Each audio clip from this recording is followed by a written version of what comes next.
The deadly Chicago police shooting of Dexter Reed is bringing the department back into a national conversation.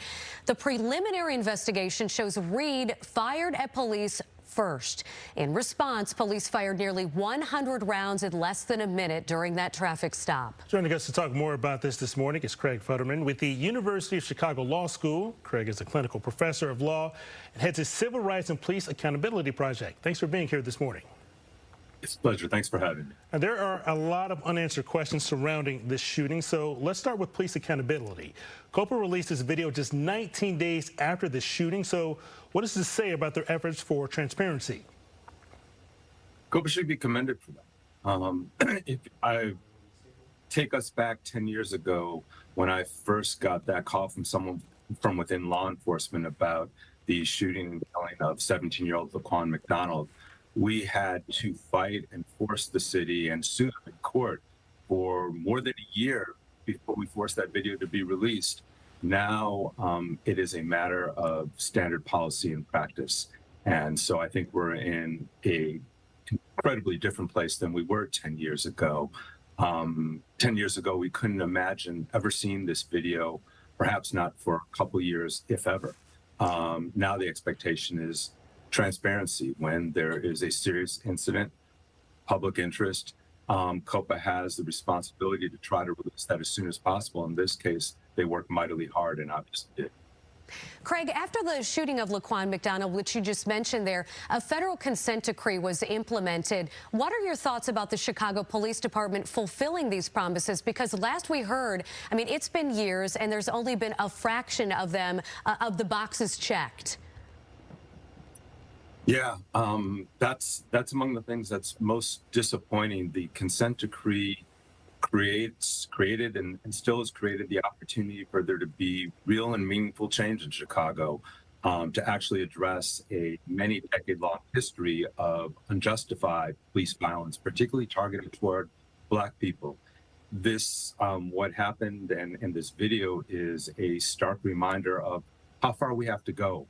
And it is indicative that the police department has complied with only about 5%. I mean, we're more than 5 years in and 5% of the consent decree compliance, and that's utterly unacceptable. And unless and until really this becomes the priority for the city of Chicago and the administration, we'll see more incidents like this. We'll see more officers who aren't trained to do what they're supposed to do from the very beginning, because this incident, as bad as it is and as many open questions that there are a couple things that are clear. And one of the things that's clear is that this incident never needed to happen.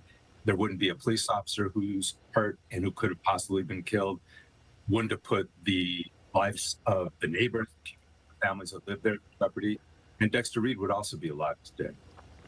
And Greg, your clinic has also studied CPD training on the use of force. So what are your thoughts on this particular shooting in reference to some of your research? Yeah, the beginning of this really violated every rule in the book. And under the consent decree, the primary rule is to prioritize sanctity of all human life. There's a mandatory duty of de-escalation to only use force when it is absolutely necessary. And in this case, from the very beginning, you had 5 officers, tacked car, rolling 5 deep. Even imagine like person sitting on that hump in the middle, geared up in tack gear, hoodies, ready to go. And they weren't out there to stop people or to give tickets for a seatbelt violation. Within 10 seconds of just jumping out of the car, there were guns pointed directly at Dexter Reed while sitting in the car. That is contrary to every rule in the book about how you avoid actually situations like this, and question whether that stop should have ever occurred in the first place, and whether, back to the consent decree, the practice of actually we're going to send tactical officers in lower income Black and brown neighborhoods in Chicago, tell them to go out, lay hands on people, stop people wherever you can, get guns. We've learned over time, not just the harm, but we've also learned that that hasn't been effective in keeping people safe.